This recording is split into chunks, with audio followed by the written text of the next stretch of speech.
to Advanced and Performance Driving. I'm Reg Local. You won't recognise any of these roads, I don't think. I'm on the Autobahn in Germany at the moment. Had a trip abroad over to Germany. Primary reason is so that we could drive on the Nürburgring. So later on this evening we're going to hire a race car and drive around the Nürburgring. But I also wanted to make a video about high-speed driving on the Autobahn. So I used to teach high-speed motorway driving in the police.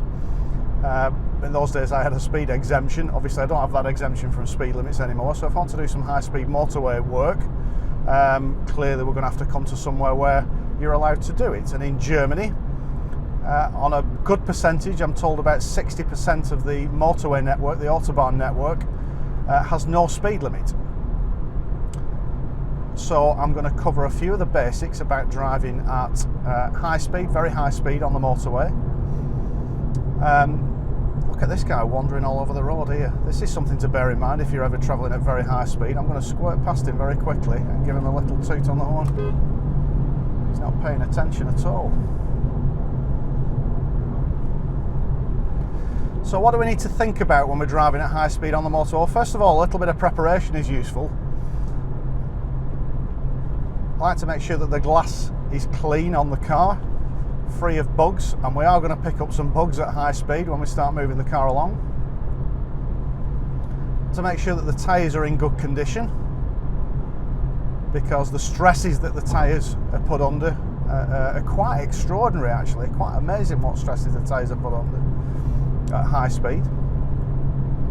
You want to make sure that you're prepared as well, so I wouldn't do this after you've had a heavy night on the beer.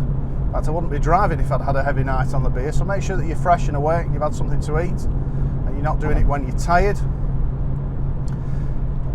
We've all taken our cars and had a little bit of a blast every now and again. I'm sure we've all been a little bit naughty and gone over 100 miles an hour on the motorway every now and again, but we tend to do it in the UK just for a mile or two, just to see what it's like and then ease off again. But sustained high-speed driving on the motorway and on the Autobahn is a different proposition altogether. It's very tiring. You've got to concentrate very hard. You arrive at things extremely quickly when you're travelling at high speed. So we're coming up behind this truck at the moment. I'm doing about 80 miles an hour and it's gradually appearing in our windscreen, and I can gradually check the mirrors and give a signal to the left and move out and overtake it. But at 155 miles an hour, which is the top speed of this car, we're going to be really arriving at that truck very quickly. So you've got to be making decisions very early, you've got to be planning well ahead, and your observations have to be right in the very, very far distance. And you've got to be looking for, more than anything, closing gaps. We're looking for closing gaps between vehicles in lane 1. Because a closing gap between vehicles means that the vehicle that's closing up, the next thing it's going to do is move out. Look at that car in the distance there, moving out into the overtake on the truck. If we were doing high speed at this point, then I'd have to be reacting very early to make sure that we don't come into conflict with those vehicles. So, enough talking, let's get on with it, and I'll give you a few other pointers once we've started moving the car along at very high speeds. I'll give you a few pointers and I'll talk you through what I'm going to be looking at. I've got the car in sport mode because it gives me a sharper throttle response. Let's take 5th gear now, check the mirrors, and let's get the foot right down and get the car moving.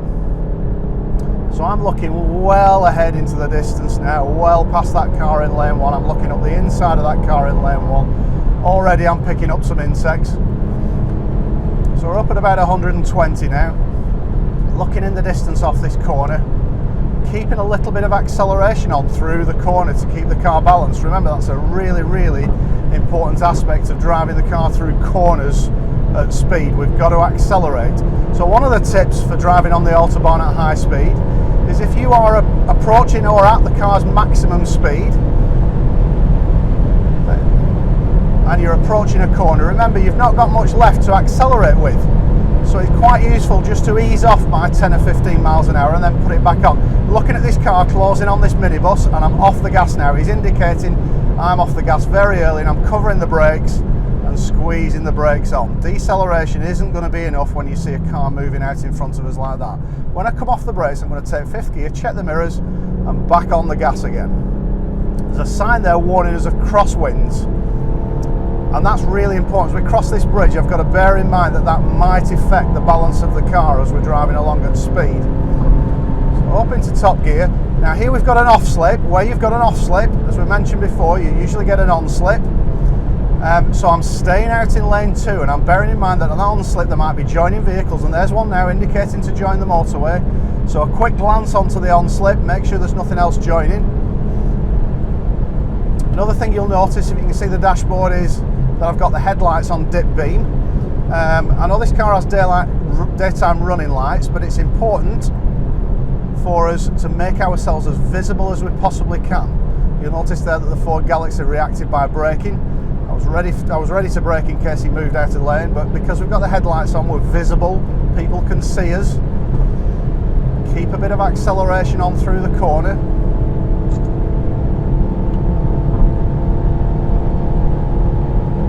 So I'm looking up the inside of this car in lane 1, keeping the gas on, looking towards this van with the trailer on.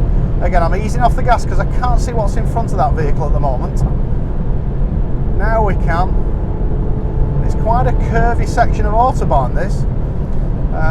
It's typically German. The road condition is, or the condition of the road surface is lovely. It's very smooth. Got this Golf closing up now. So I'm off the gas and braking. I gave him a flash, but no, he doesn't want to come. So you notice what happened with the Golf then, and maybe this is a little bit of misunderstanding on my part for local custom. The Golf put an indicator on. I've got to be very aware that people might not be expecting me to be travelling at this speed. So if I see somebody put an indicator on like that at distance, I'm going to be off the gas and covering the brakes. You know, people look in the mirrors once, they maybe don't appreciate the speed that you're approaching them at. So with the Golf, I saw the indicator come on, gave him a flash, but then he turned it off and his brake lights came on, which gave me the confidence that he wasn't going to pull out. So we're up at about 150 miles an hour now, looking into the distance. I'm keeping the car in the offside lane, checking the mirrors regularly, making sure I'm not holding anybody up, but it's unlikely when the speedo's on 160. Keeping the gas on all the way around the corner. A couple of bikes on that bridge then. This is a junction, I'll be conscious of them maybe joining the motorway. Here's an on slip, I'm off the gas, checking the mirrors, checking onto the on slip, and then squeezing back on the gas again. Looking for closing gaps in these vehicles in lane 1. Checking the mirrors, looking at this van catching up on the car in lane 1. Is he going to want to move out? So I'm off the gas now, just letting the car decelerate a little bit, taking a bit of speed off for the corner, because when I get to the corner, I'm going to want to squeeze the gas again just to start the process of accelerating and keeping the rear of the car balanced through the corner. Remember, by pressing the accelerator, what I'm doing is transferring some weight to the rear axle, just pushing those tyres back down into the road a little bit and making sure that the rear tyres follow exactly where the front tyres are going. Now, I'm not comfortable passing cars like this at 150 miles an hour. I think 120, 130 is the absolute maximum I'd like to pass them. We saw that Passat earlier on wandering in his lane, gave him a horn warning. Got another warning sign there for crosswinds on the bridge. Looking in the distance now, we've got one car in lane 1. Again, not comfortable passing them at really high speeds, so I keep it about 130. I'm going to squeeze the gas on a little bit now. Got brake lights on one car in lane 1 there. It's actually leaving the motorway. Now we've got a nice stretch here. I'm going to really open the car up now. Looking for closing gaps in lane 1 again. Looking right in the distance, right up to the top of the hill there. And looking at this exit as well, so I'm looking for vehicles joining the exit, and I'm on the speed limiter there, so the car's maxed out, there's nothing left. The car's just on the limiter and indicated 160 miles an hour. Checking up ahead, I've got a car moving out to pass a lorry, so I'm already off the gas now, very, very early. Waiting to get a view now as we approach this lorry as to what these cars are doing. And they're still out in lane 2, but moving across to lane 1 again. The German drivers obviously are more familiar with vehicles travelling at high speed on the motorway, so they tend to move back to lane 1. A very good lane discipline. But again, I'm not rolling past them at anything more than about 120, 130 miles an hour. Checking the mirrors again. I keep mentioning mirror checks. It might seem ridiculous that we're checking the mirrors.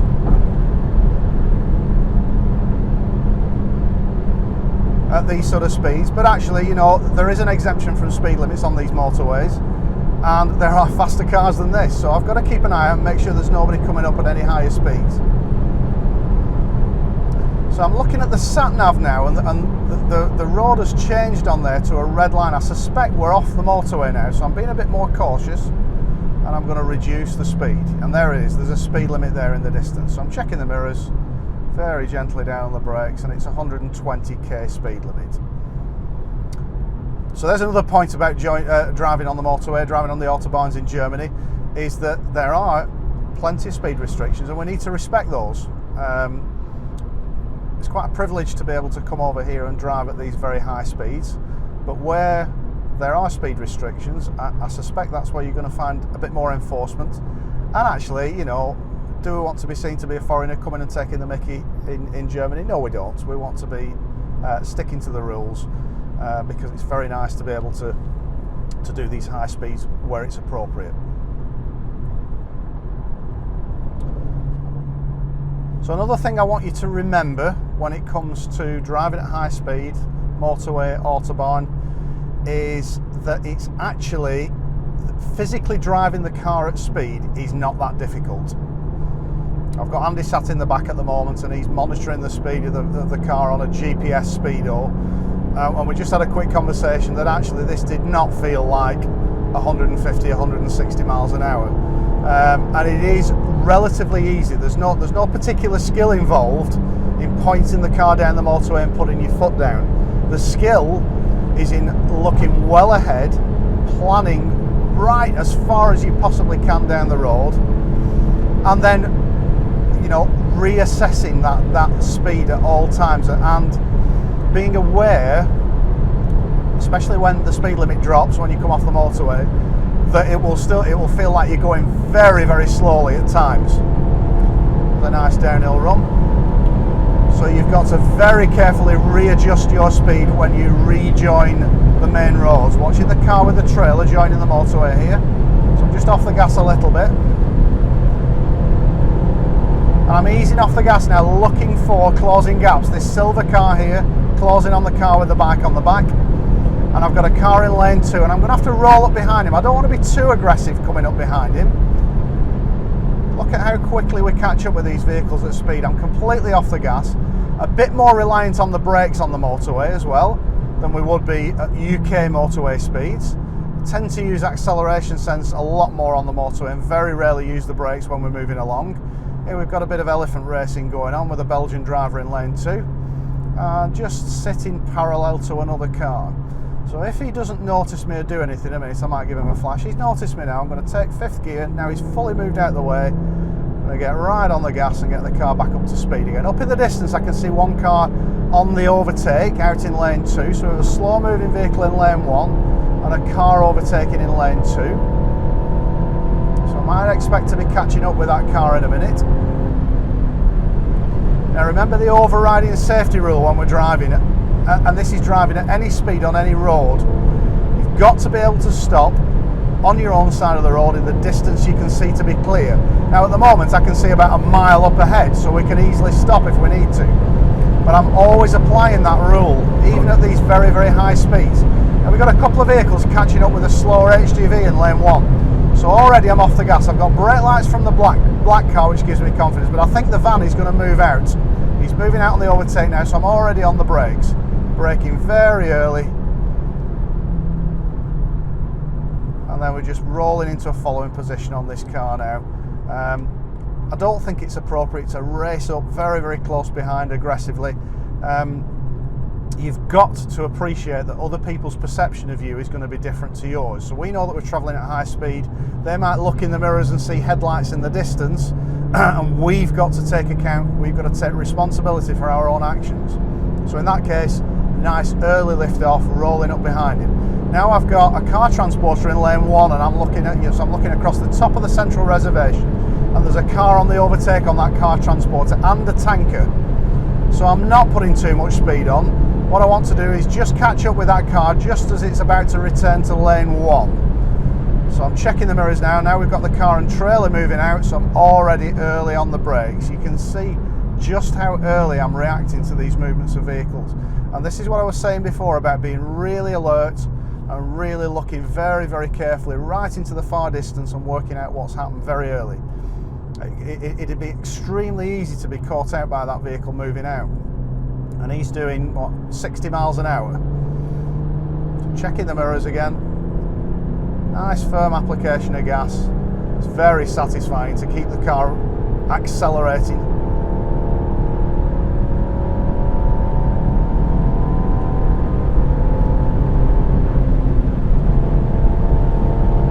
Keeping the gas on, keeping the car balanced. There's the car we saw on the overtake before he's returned to lane 1. You'll notice that I'm spending almost all of my time out in lane 2. And we do talk about having good lane discipline and returning to lane 1 after we've completed an overtake. But actually, at these speeds, I am not holding anybody up. And what you also get from lane 2 is that when you're approaching slower vehicles, they see a vehicle approaching in lane 2.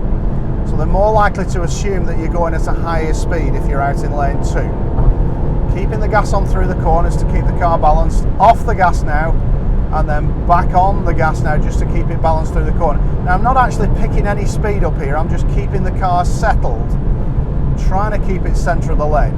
Now any steering adjustments that you make at these speeds have to be extremely sensitive. What I do with this car is I put it in sport mode. And in sport mode it adds some additional weight to the steering. It's like an artificial weight that it adds to the steering. I think that's good for high speed Autobahn work because it sort of over damps the steering, if you like. It takes any tendency for you to put little sudden movements into the steering wheel. Look how close this van is to the back of this car. I am right off the gas here expecting him to move out. He stayed put, he's not giving any indication he is moving out, but I wasn't comfortable going past those at very high speed. Now we're back on the gas again. So looking in the far distance, the road's bending round to the left. Here I'm using the limit point. I'm not putting any more speed on here because I need to be able to stop in that distance. And for me, around 130, I'll be able to stop in the distance I can see there, no more. Imagine if we came around here and there was an accident. I've got some motorcyclists up ahead. I've been a motorcyclist myself, I don't know if I mentioned this, but having gone through a midlife crisis and started riding a motorbike myself, it can be a little bit uncomfortable, vehicles coming past you at speed. So I'm easing off a little bit and I'm taking it down to about 120, looking for head movements on the motorcyclist and closing gaps, looking for anything that might indicate they're going to move out into my lane. Taking a little bit of speed off. I'm checking the mirrors now. And we've got one vehicle there that looks like he's sort of weaving to the right a little bit, like he might be coming up, but I'm expecting him to move out. I'm covering the brakes, and yes. So we saw that guy then put his brakes on, move out, but I was ready for him. I'm back on the gas again now, looking in the far distance at the right-hander in the distance. We were talking earlier about making sure the car's prepared.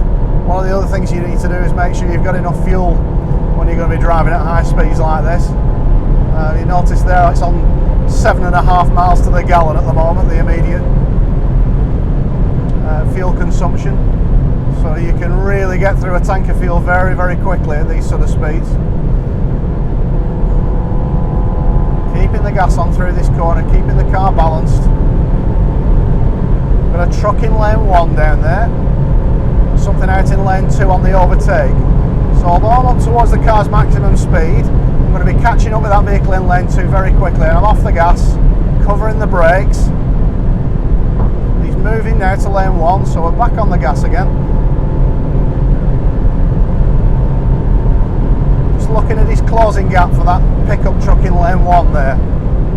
Yeah, we're okay, but a little bit of brakes now for the corner. And I am actually having to brake for a corner on the motorway there because of the speed. Because I want to accelerate through the corner, and I think I would have been sweating if we'd have gone into that corner at 160, I think.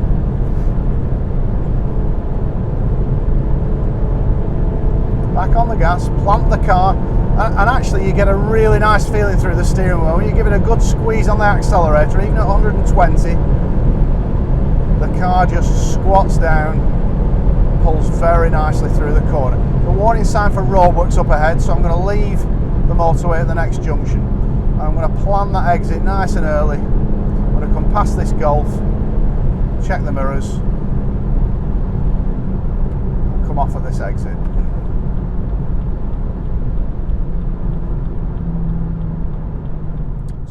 Yeah, so that's high-speed driving on the German Autobahns. Hope you've enjoyed it. If you get the opportunity to come over here and have a drive, I'd really encourage you to. Not just the Autobahns, but the main roads, some of the country roads are in absolutely fantastic condition. Some lovely driving areas across Germany. But if you do decide to come and drive at high speed on the Autobahns, by all means come and have a go. Just make sure that you're well prepared, that you know what you're doing. Just remember that, you know, just because you can drive fast doesn't mean that you have to. Don't feel pressured into setting any speed records or anything like that. But come over here and come and enjoy the German roads. It's the first time I've been to Germany, and I wish I'd been years ago, to be honest. I'm really enjoying it. Look out for the next video. That's going to be me and Daft Andy driving around the Nürburgring in a race car. You don't want to miss that one. That'll be good fun. Go and have a look at the website reglocal.com for more information about advanced and performance driving. But for now, thanks for watching. Don't forget to subscribe to the channel, and we'll see you next time.